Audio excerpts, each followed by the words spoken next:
Hello everyone, how are you. Hindi semester 1 chapter number 2 गाय की चोरी। आज हम गाय की चोरी के बारे में अभ्यास करेंगे। गाय की चोरी कथा के लेखक कमलेश्वर जी है। उनका जन्म 6 फरवरी 1932 को उत्तर प्रदेश के मैनपुरी में हुआ था। प्रस्तुत हास्य व्यंग्य कथा में लेखक ने महागप्पी मुंशी प्यारेलाल को अपना केंद्र बिंदु बनाया है। विद्यार्थी मित्रों, कई लोग ऐसे होते हैं कि उन्हें सभी बातों का पता होना ही चाहिए कि उनके मोहल्ले या शहर में कोई भी वारदात हो चुकी हो और उन्हें पता न हो।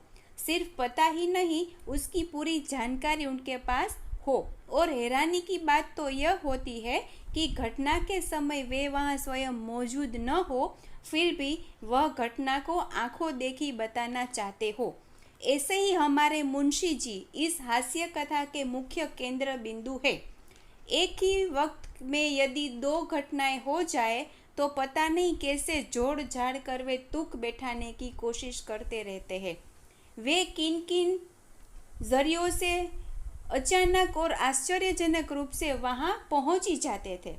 मुंशी जी ने अपने घर के बरामदे में चश्मे लगाकर, खाट पर पलाथी मारकर पहेलियां भरते रहते थे। आते जाते लोगों को चश्मे के भीतर से चारों नज़र से ताकते रहते थे।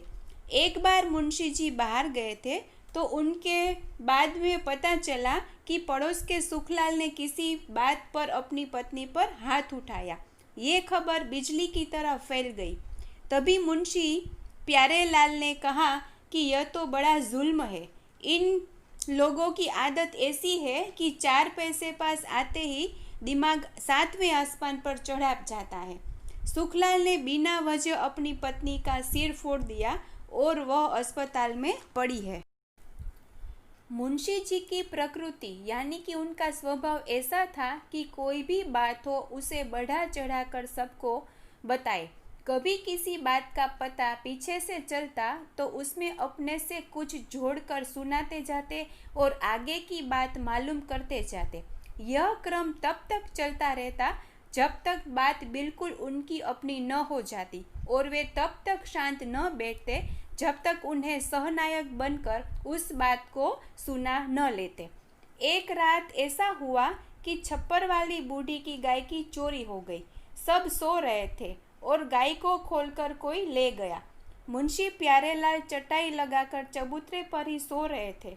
सुबह होते ही बूढ़ी को पता चला कि उसकी गाय की चोरी हो गई है, तो उसने रोना पीटना शुरू किया। लोग जमा हो गए। मुंशी जी की आंखें खुली। मामला समझ में आते ही लोगों के बीच में घुस गए। बूढ़ी औरत से रो पड़ी और एक आदमी पूछ रहा था कि गाय यहाँ बंधी थी और तुम कहाँ सो रही थी। मुंशी जी को जाने सब पता हो ऐसी बात को अपनी ओर मोड़ते हुए बोले कि सब यही सो रहे थे, मैं भी यहीं पर सो रहा था। गाय लगभग रात को 2 बजे के आसपास खोली गई होगी। वैसे तो बड़ा चौकन्ना सोता हूँ। इधर उधर देखा पर कुछ नजर नहीं आया, पर मुझे लगा कि जैसे गाय चल रही हो। फिर मन में विचार आया कि शायद उसको मच्छर परेशान कर रहे होंगे, इसीलिए वह उठक बैठक मचा रही होगी। भीड़ में से किसी ने पुलिस को बुलाने के लिए कहा। थानेदार तहकीकात करने के लिए आए। मुंशी जी को बयान के लिए बुलाया गया। मुंशी जी का चेहरा फक हो गया। जब मुंशी प्यारेलाल को पूछा गया कि आपको गाय की चोरी के बारे में पता है, तो मुंशी जी का बदन कांपने लगा और आंखें फैल गई। जैसे असह्य पीड़ा को झेल रहे हो उसी प्रकार अपने चारों ओर खड़े लोगों को देखा और एक क्षण के लिए खामोश हो गए। थानेदार ने दोबारा पूछा तो उनका बयान कुछ इस प्रकार था। हुजूर, मैं तो मकान के भीतर सो रहा था। सुबह के आसपास डरावना सपना देखा। घर सुमसाम लग रहा था तो चटाई लेकर यहाँ सो गया। जब सवेरे आंख खुली तो सब लोग बात कर रहे थे, वो बात मैंने भी दोहरा दी। जैसे जैसे मुंशी जी बोलते जा रहे थे उनकी गर्दन झुकती जा रही थी। हुजूर, मैंने और कुछ नहीं देखा। इसके बाद मुंशी जी सीधे शाम को ही दिखाई पड़े। उनके चेहरे पर अजब सी शिकस्त दिखाई दे रही थी, जैसे वे खुद अपने आप से हार गए हो। इस समय मुंशी जी एक ऐसे आदमी को खोज रहे थे जो उन्हें हिकारत से न देखे और वे उनके सामने अपने दिल का सारा गुस्सा, जो दुख दिल में भरा हुआ है, वो निकाल दे। आज कोई ऐसा मिले जो उनकी बात पर यकीन करे।